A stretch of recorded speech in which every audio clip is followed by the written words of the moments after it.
Bem-vindo ao canal.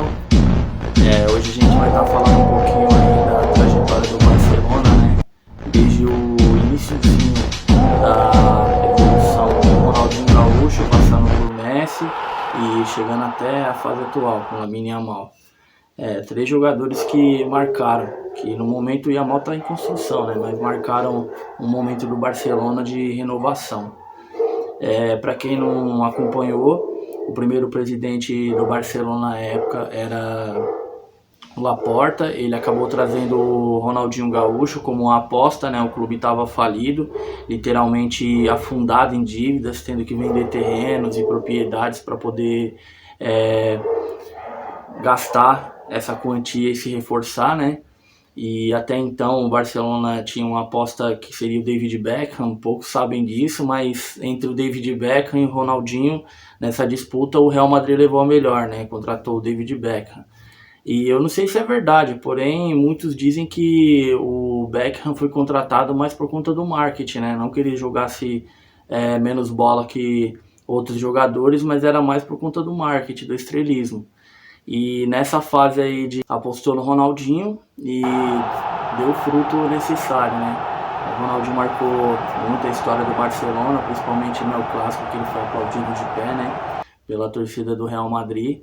E você começa a observar essa mudança que o Barcelona, através do Ronaldinho, começa a se reforçar um pouco mais. As temporadas, embora não tinham dado fruto, mas já tinha basicamente um time montado, trazendo um campeão que veio do Porto, que era o Deco, né, um jogador muito importante. Contrataram o Giuli, Samuel Eto'o, outros jogadores que vieram logo depois, né, para poder reformular o meio de campo, outros que vieram da base também, né, Xavi, Iniesta, Puyol, o Busquets, que foi mais à frente, né, que surgiu mais à frente. E tudo isso foi fazendo aquela engrenagem, né, que o Barcelona precisava para poder iniciar a sua mudança e escala até o topo, né? E o Ronaldinho foi um jogador brilhante, né? Não tenho o que dizer do Ronaldinho, um cara que era absurdo, um talento único, muito habilidoso. Para quem conhece mesmo a história e o clube do Barcelona sabe como ele mudou completamente o time. E logo após ele veio o Messi, né? Até então o Barcelona já estava bem estruturado e o Messi fazendo uma temporada acima da outra, sempre melhor, sempre se superando nos números, artilharia, assistências, um jogo decisivo contra o Manchester United, que ele faz um gol de cabeça, e tinha aquela disputa, né, do Cristiano Ronaldo contra o Messi e tal. E todo mundo sabendo da reformulação que teve, o Pep Guardiola chegando e mudando completamente o estilo de jogo do time e tal. O time mais brabo que tu jogou contra? O Barcelona do Guardiola. Já o do Guardiola, Messi. Messi, Xavi, Iniesta, Pedro, Henry, aquele tic-tac lá. E aí que eu fiquei 15 minutos só vendo, sem pegar na bola. Meu. É mesmo? Chegava lá na frente, voltava lá atrás, chegava lá na frente, toca lá e vem e volta. Jesus amado, lá no Camp Nou, aquele campo enorme. Opção de jogo. E foi um absurdo. O Barcelona massacrou o Real Madrid. Como eu falei para vocês, eu acho que tudo isso daí foi numa época que estava fluindo, né? A questão financeira estava subindo, o Barcelona estava em alta. A inovação do tic-tac com o Guardiola, coisa que veio já do Cruyff, né? Uma coisa que inovou muito. O Cruyff era muito detalhista nisso.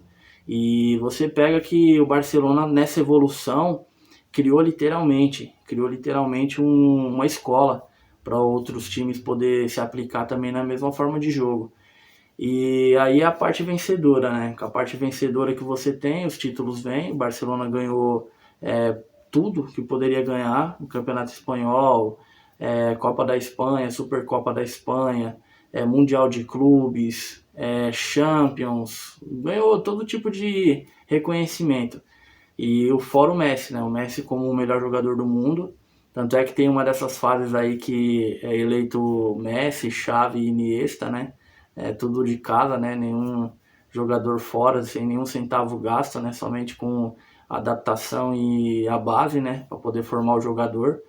E você observa que tudo isso vai crescendo e tal, e o Barcelona passa já para uma segunda fase, pega mais ou menos a fase do Luiz Henrique, Aí você já tem já uma parte que muda, né? Sai da gestão de Sandro Rosell, presidente do Barcelona, entra para o Bartomeu, e aí que as coisas pioram, né? O Bartomeu, para quem acompanhou, foi um presidente horrível, um presidente que eu mesmo, no meu caso, eu cheguei a tecer muitas críticas a ele.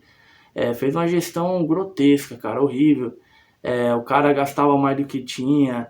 Temporada. Compras como Douglas, Kevin Prince Boateng, Murijo e Bright White são completamente injustificáveis. Outras aquisições, como a de Pjanic, que custou absurdos 60 milhões de euros, e a de Paulinho, que custou 40 milhões de São O Paulinho, até então, para mim, eu acho que embora não tenha o perfil que o Barcelona precisava, mas conseguiu fazer uma temporada decente, né? Jogou bem, conseguiu entregar resultados e tal. E você observa outros jogadores também, né? Teve o Arda Turan, que o Barcelona gastou dinheiro nele. Mas disso tudo que você pode colocar, que literalmente trouxe um alívio para o Bartomeu, foi da época que já estava acertada, que era o Neymar, né? O Neymar vindo para o Barcelona. Logo em seguida você vê aí que junta, né, o trio MSN, traz o Suárez também. E nossa, cara, esse trio aí não tem o que falar. Jogaram muita bola, venceram tudo, fizeram coisas absurdas no Campeonato Espanhol, na Champions League. Aí entra a questão do Bartomeu conseguir se manter no cargo, né? Vence a Champions League com o Luiz Henrique, mas aí você já percebe que as coisas já estão degringolando. Por quê? Aí acontece a primeira situação que já mostra que o clube não está vindo bem.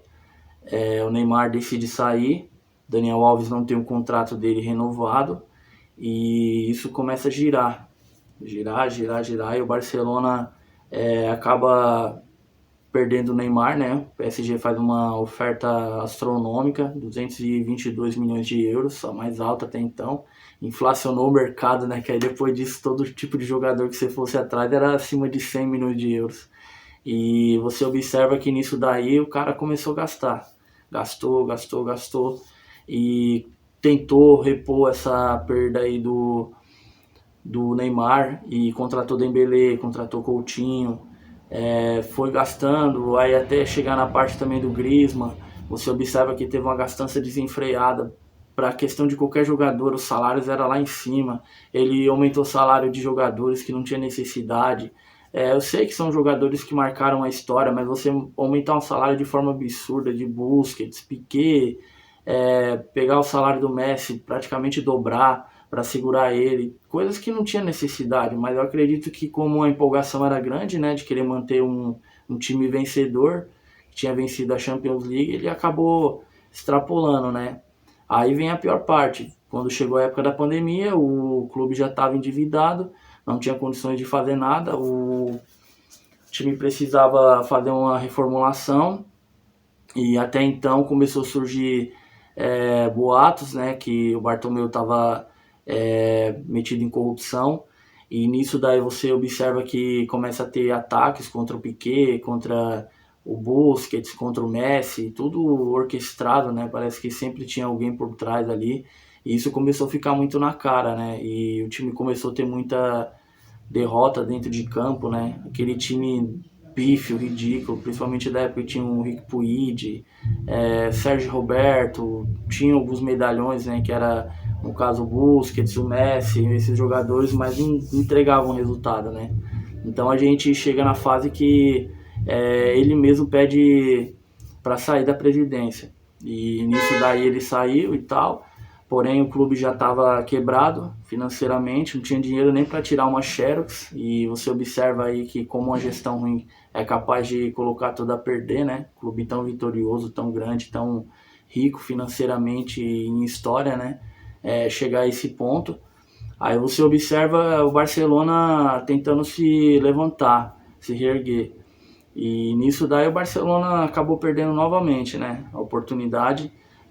Com essa crise toda, o Messi tinha anunciado nos jornais, né, que ele ia renovar e tal, porém não teve como, porque a crise era muito grande, o Barcelona não tinha condições de pagar o salário, e nisso daí o Barcelona acabou perdendo o Messi pro PSG. Ele assinou com o PSG e tal, o Barcelona tentou superar isso, mas não conseguiu, né, e nessa reformulação trouxeram o Xavi. Antes dele já tinha pegado já alguns outros treinadores, mas nenhum deu resultado. Prova disso que você olha, quando o Barcelona enfrentou o Bayern de Munique, tomou aquela goleada de 8-2, né? É uma coisa humilhante aí, mostrando que mesmo com o Messi as coisas não estavam indo bem. E isso daí prova muito para qualquer pessoa que sem planejamento não tem como vencer. É bem complicado. E nisso daí você observa também, né, família? Porque um presidente, uma pessoa que é responsável por algo tão grande, tratar de forma tão baixa, tão desproporcional tudo que o Barcelona conquistou e usar para benefício próprio, trouxe todo esse problema, né? E depois dessa goleada, o Barcelona também passou um tempo e tal, tentando se adaptar. O Xavi pegou a reformulação para ele, foi boa, porque ele que deu oportunidade para Pau Cubarsí, Lamine Yamal, Fermín Lopes, esses jogadores tudo passaram com o Xavi. Ele conseguiu ir bem, porém os resultados não eram o necessário, né? Champions League foi uma negação, o Barcelona só apanhava, não conseguia se classificar, fase de grupos. Quando pegava um time melhorzinho, apanhava também, não conseguia mostrar um jogo legal. E começou a ficar muito visível aquela coisa que o tic-tac já não funcionava mais no futebol atual, né? A pressão muito alta, o time não conseguia acompanhar. E por mais que o Xavi tentasse passar a visão dele e como o time devia se comportar dentro de campo, era bem complicado, né? E veio a demissão dele, né? A demissão dele veio, o Barcelona acabou tendo alguns nomes aí para poder apostar, né? E eu mesmo tinha comentado isso antes também. Para mim, antes de contratar, eu já tinha falado que o melhor seria o Hansi Flick. Não só por conta da goleada contra o próprio Barcelona, né? Aquele Bayern de Munique dele que atropelou todo o time que pegava, mas por conta do cara saber, né? Que precisava de uma renovação, né? E nisso todo mundo pôde observar, né? O Barcelona fez uma das melhores temporadas que teve aí com o técnico em primeira linha, sabe?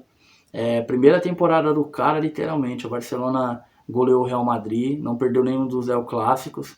E Champions League, infelizmente, a gente só foi eliminado por conta de umas falhas, né, individuais, mas o time conseguiu a virada. Eu até cheguei a mencionar isso no começo, né? Ronald Araújo, eu acho que naquele momento, para aquele jogo, não deveria ter sido colocado, porque ele estava muito abaixo dos demais companheiros dele. E o Inigo Martínez, né? O Inigo Martínez eu insisto porque é uma coisa que você percebe agora. Barcelona novamente passando por problemas na defesa. E isso é visível, né? Porque o cara ele que coordenava a zaga, né? Ele tinha experiência, ele tinha uma boa saída de bola, defensivamente um monstro, não deixava passar, era raramente conseguir passar dele. Agora com o Eric Garcia você tem a questão do bom passe, da posse de bola, mas o quesito defensivo, a visão de defesa já muda bastante, caiu muito. O Barcelona na questão da linha de impedimento não consegue fazer como fez na última temporada. Mas é isso daí, família, aguardar que o Barcelona agora acredito que vai conseguir restaurar isso, né? Os jogadores retornando de lesão aí. Eu mesmo cheguei a mencionar isso, né? Eu acho que com o reforço que o Barcelona pode trazer seria excelente, né? Eu gosto muito do Julián Álvares, acredito que se ele viesse para o Barcelona seria uma boa. E é o que o Barcelona está precisando, né? O Lewandowski está com 37 anos já praticamente, então ele não vai conseguir jogar todas as partidas, principalmente quando for jogos importantes. Você não vai conseguir manter o cara 90 minutos correndo, pressionando alto, fica bem complicado. E assim, eu já fiz a história dele, eu acho que quando o Barcelona finalizar o contrato, buscar um atacante literalmente aí de primeira linha, para dar seguimento aí nesse projeto, né? O Yamal é muito novo, o Rafinha também é muito novo, tem muitos jogadores promissores aí. Aguardar que o Barcelona pode fazer muita mudança aí. Esse é o vídeo, queria agradecer a todo mundo aí que tem seguido o canal. Vou estar elaborando outros projetos aí e tá passando para vocês, beleza? Quem curtiu, se inscreve, deixa o like e até a próxima.